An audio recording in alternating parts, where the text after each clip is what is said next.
gives me hope and gives people all over this country hope that when we stand together, when we come together in meetings like this, there is nothing that we cannot accomplish in transforming America.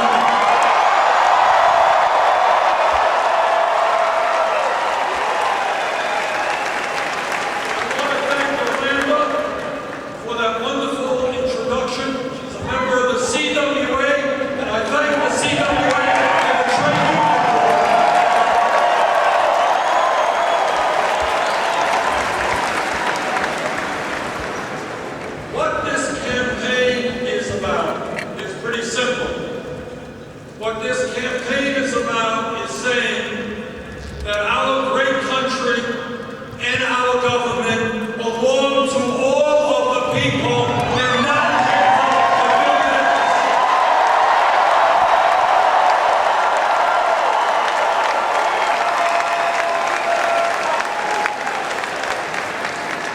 What I want to do tonight is to do something that we too rarely do, and that is just lay on the table the important issues facing our country and determine how we can go forward so that government represents all of us and addresses the serious problems that we face. And the first issue that I want to put on the table is the issue of income and wealth inequality.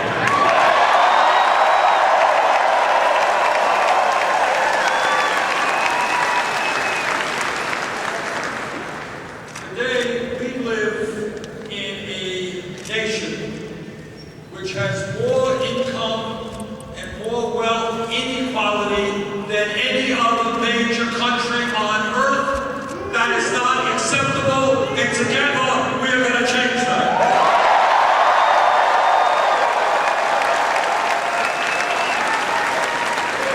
If you think about it for a moment, you recognize that the issue of income and wealth inequality is a moral issue.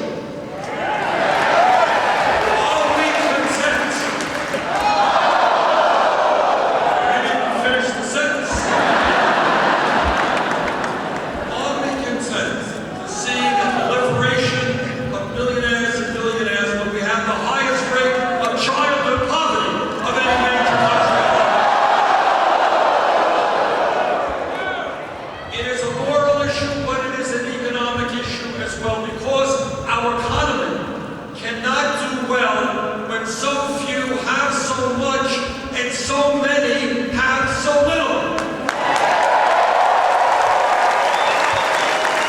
Republican friends think that the CEOs of large corporations are the job creators. You know who the job creators are? You are the job creators. And when working people have money in their pocket, they go out and they buy goods, and they buy services, and when they do that, they create jobs. But when millions of people have nothing to spend, we are not creating the jobs that we need. And that is why I believe that what our economics should be about is putting money into the hands of working people and not the billionaires.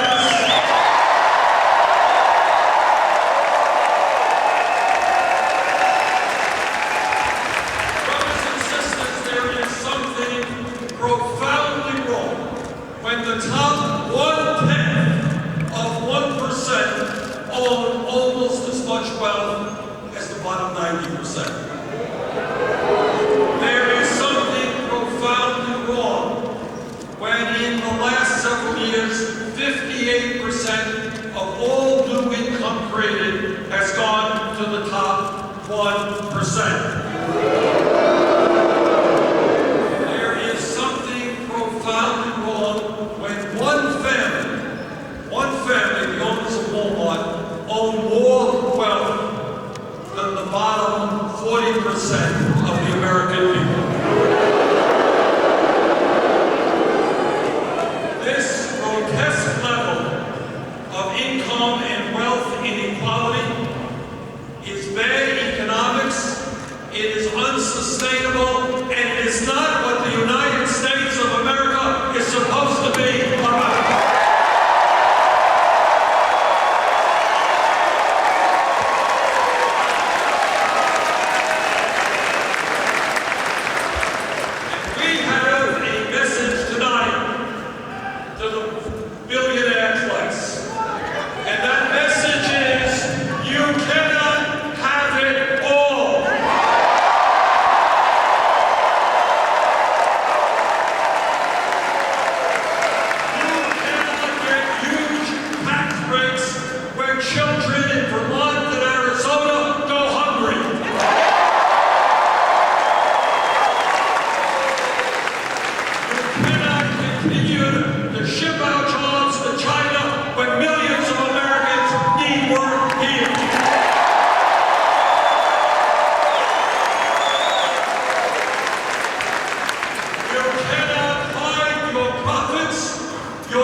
If they were African American, their unemployment rate was 51%.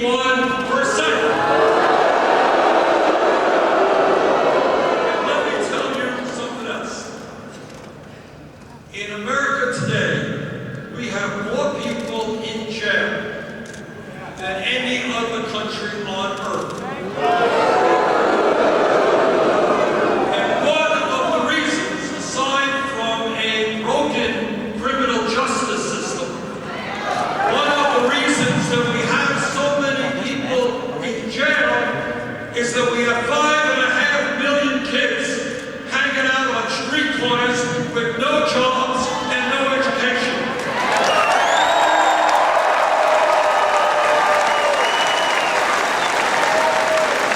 And it seems to me to make a lot more sense to invest in education and jobs for our kids.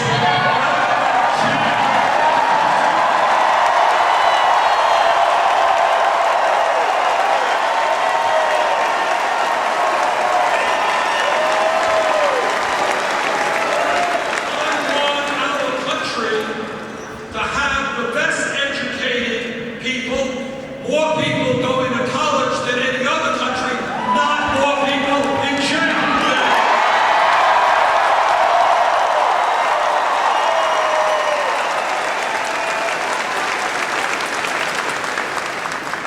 When we talk about the economy, it's not just income and wealth inequality, it's not just high unemployment, it is low wages.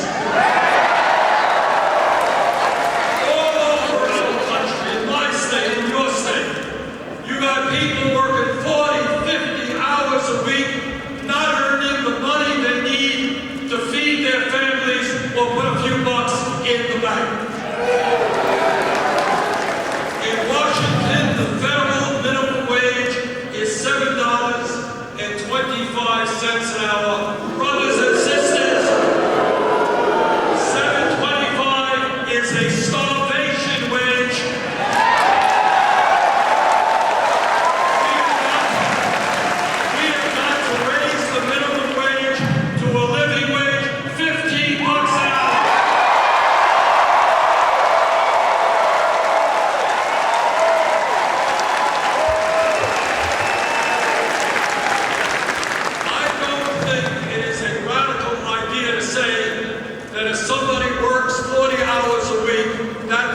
Should not be living in poverty. That's what it is.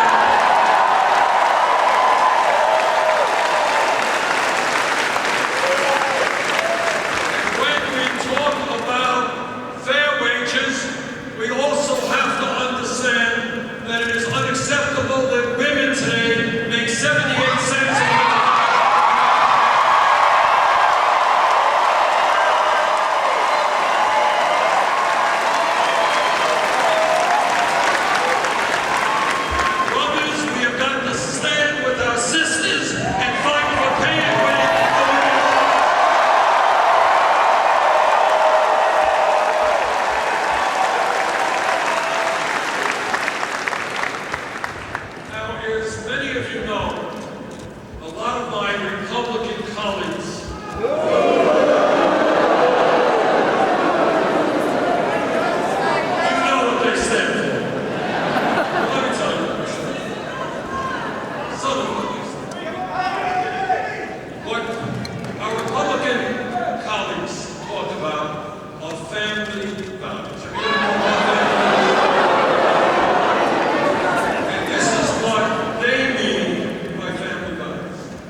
support families, that enable love to exist and care to exist.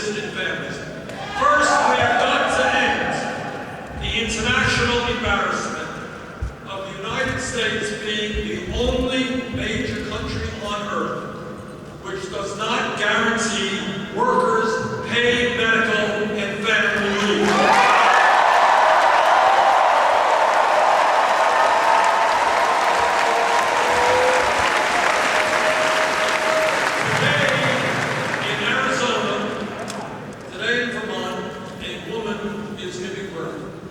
If that woman has ample income, she will be able to stay home, and the father will be able to stay home with that baby, to get to bond with that baby, to get to love that baby, to get to know that baby, in perhaps one of the most important moments in a family's life. But if that woman does not have adequate income, she will be forced to go back to work in 3 days, 5 days, 7 days. That is not a family value. That is exactly the opposite of what a family value is. That is why I will fight for and bring about 12 weeks of paid family.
What people invariably say is jobs.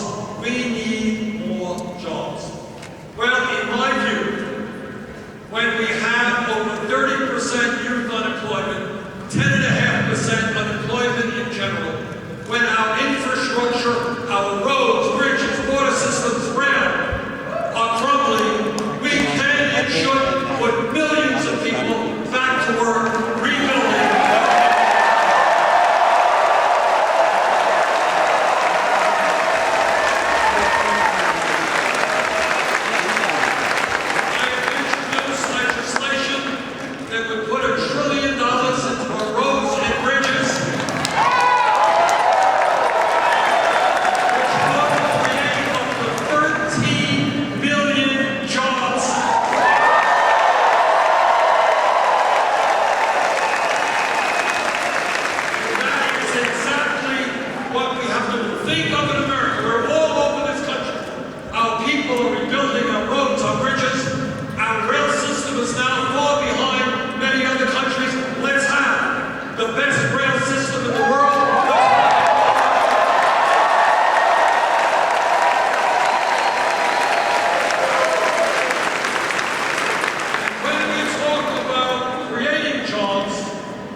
which create jobs in America.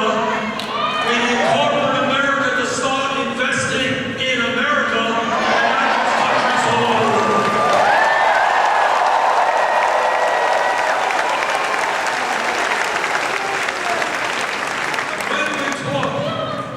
When we talk about what's going on in this country, when we talk about greed, when we talk about recklessness, when we talk about illegal behavior, these are just some of the words that we use to describe Wall Street.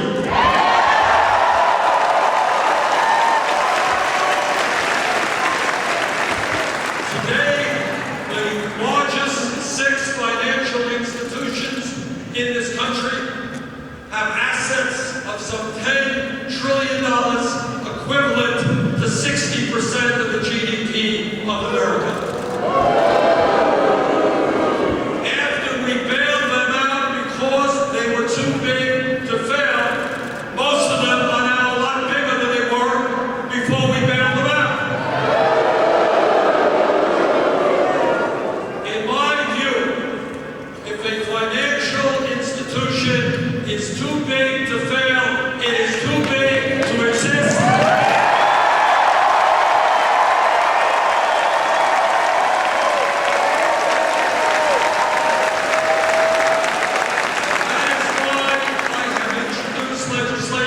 To break these huge financial institutions up.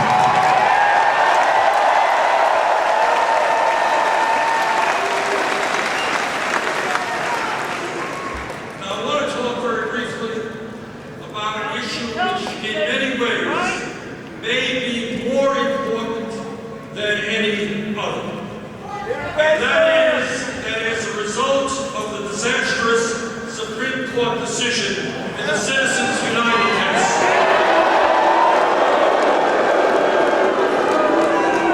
the American political system has been totally corrupted and the foundations of American democracy are being undermined.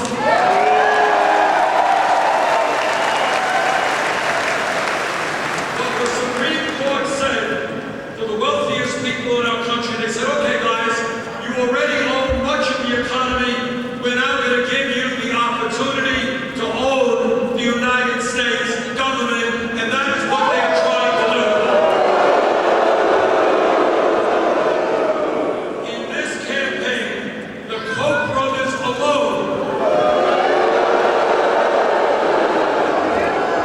the second wealthiest family in America, will be spending almost $1 billion in this campaign cycle. That is more money than either the Democratic or Republican parties are spending.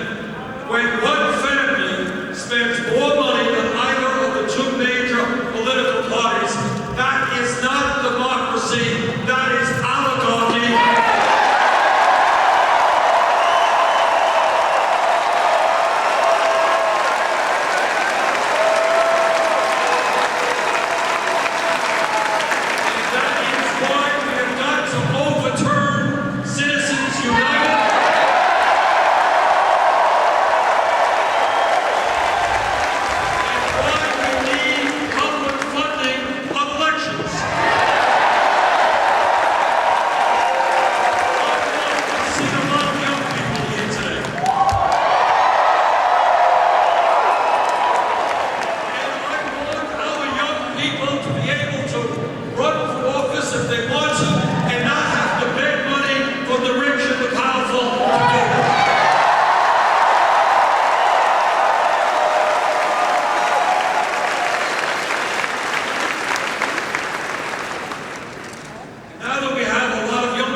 into the future, we need the best educated workforce in the world.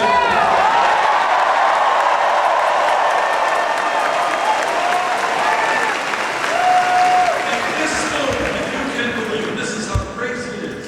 There are hundreds of thousands of bright, hardworking,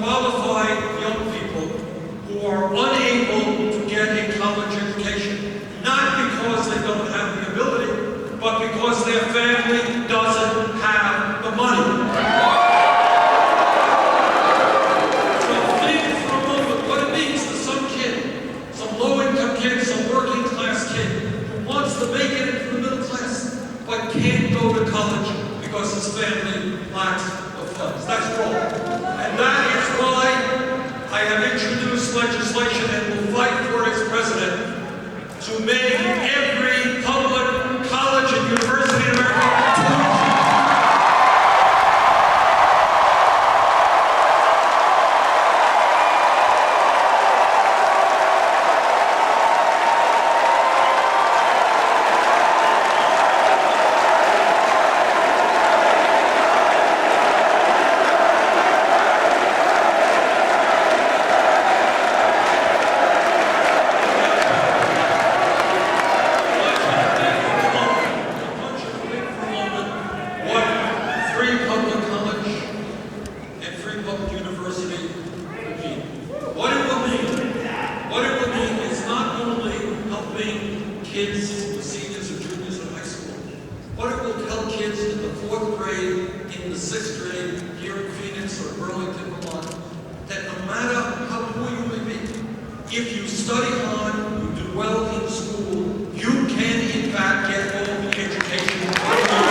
in our country and all over the world.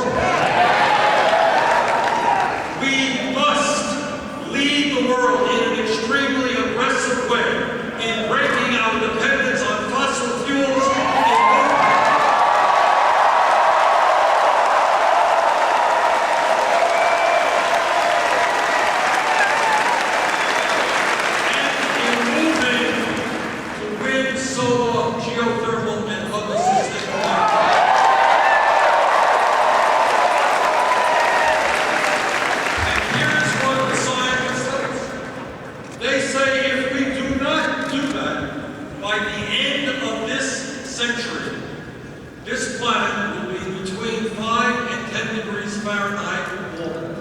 And what that will mean is more droughts, more flooding, more extreme weather disturbances, more acidification of the ocean, more international conflict as countries fight for scarcer natural resources. We have the moral obligation to lead the world in transforming our energy system.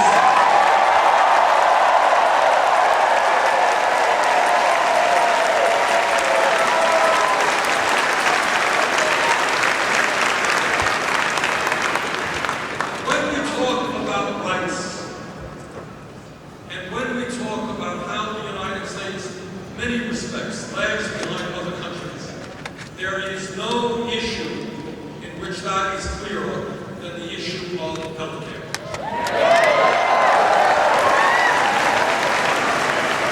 Today, the United States of America is the only major country on earth that does not guarantee healthcare to all people as a right.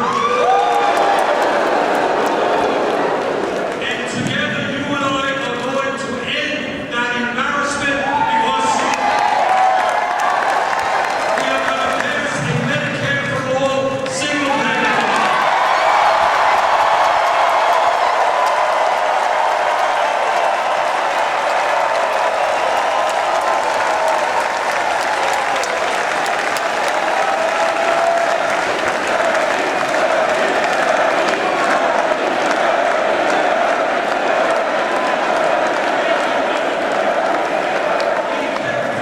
Healthcare must be seen as a right, not a privilege.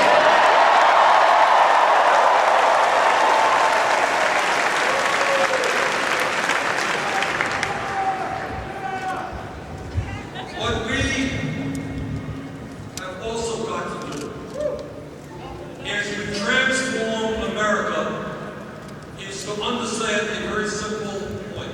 And I'm the only candidate for president who will tell you this, but it is the truth. And that is no president, none, no matter how good he or she may be, can bring about the changes that we need, desperately need in this country unless there is a political revolution.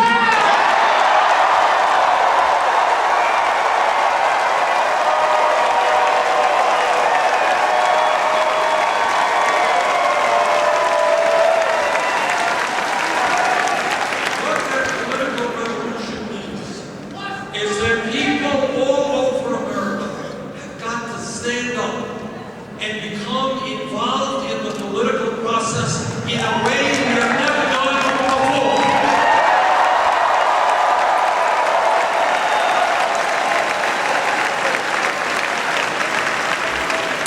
We have got to also, as part of that revolution, have real debate on real issues, which is what I'm trying to do tonight. I want you to do me a favor. I want you to talk. Go out of your zone of comfort. I want you to talk to your Republican friends and family members. Here's the point. Here's the point. It is one thing for the billionaire class to be voting Republican. But there are many Republicans out there, you know, these people are working in 2 or 3 jobs. They have no health care. Their kids can't afford to go to college. And yet they're voting against people who are fighting against their best interests every single day.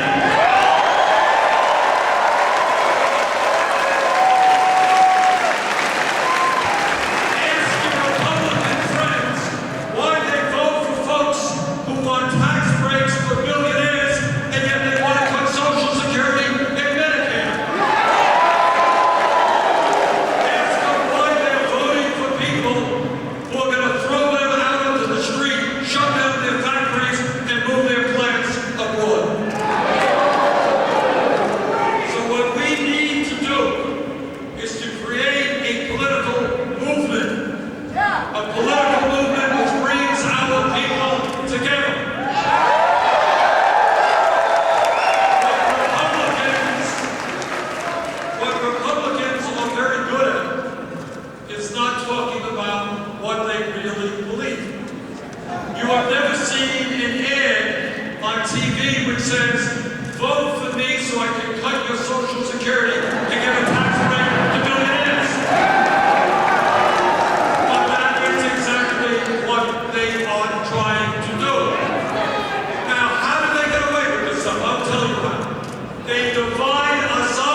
during his life.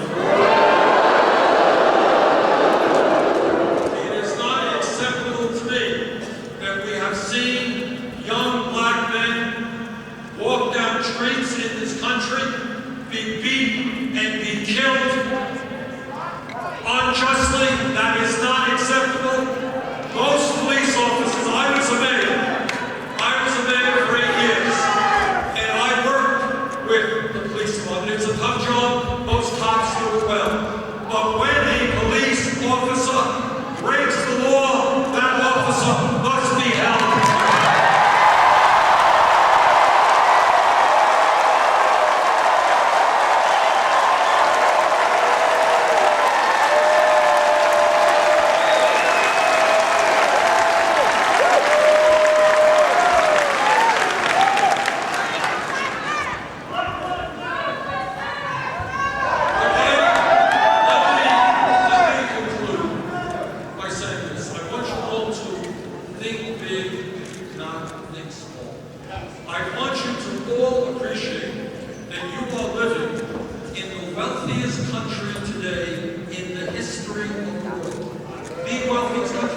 But nobody knows it because all of the wealth rests in the hands of a few.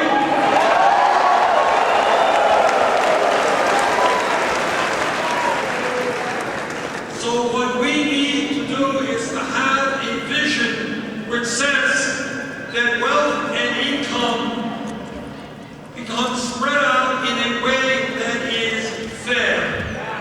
What we need to do is to have a vision that says that every person in this country is entitled to health care as a right.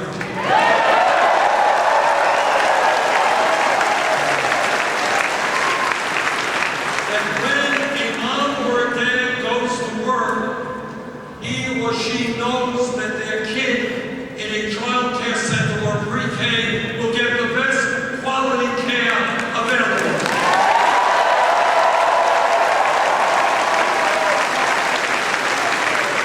I am the former chairman of the Senate Veterans Committee. And I will tell you that in this country, we have a moral obligation to make sure that every veteran, every man and woman who put their lives on the line to defend this country gets the health care.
Looking at Franklin Delano Roosevelt on December 8th, 1941.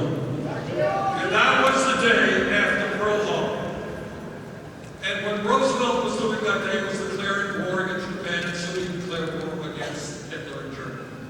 On that day, the United States was unprepared to fight one war, let alone two wars. But in 2.5 years, because this country focused on creating the best military in the world, producing the tanks and the planes and the guns we needed, we won that war in 2.5 years. So I don't want anybody to tell me that this country, when we put our minds to it, cannot guarantee health care for all.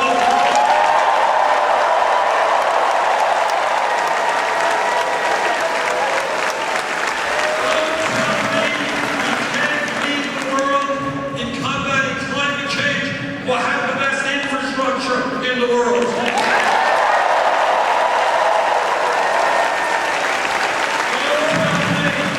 Don't tell me, because I don't believe it,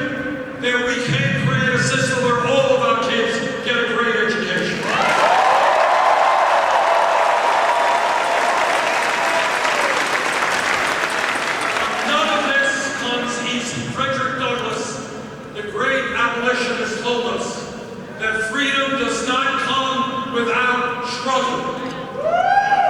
I need you, because this is not about me, it's about us.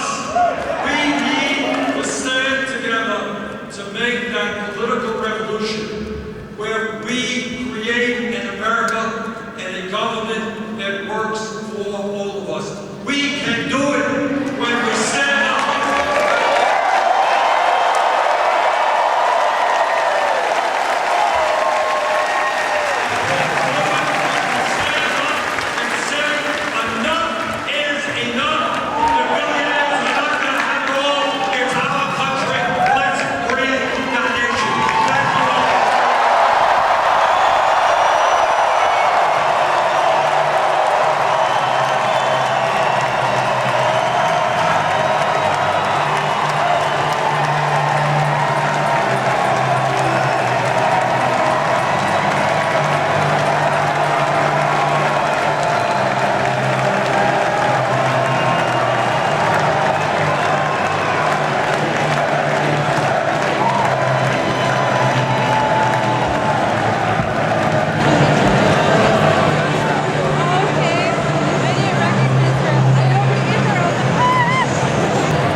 Hi everybody, Chuck Aubrey here with AUDIT-AZ News. We're here at the Bernie-Sanders rally in Phoenix to ask people just a few basic questions like, do they trust their electoral system? Do they think it's transparent and secure?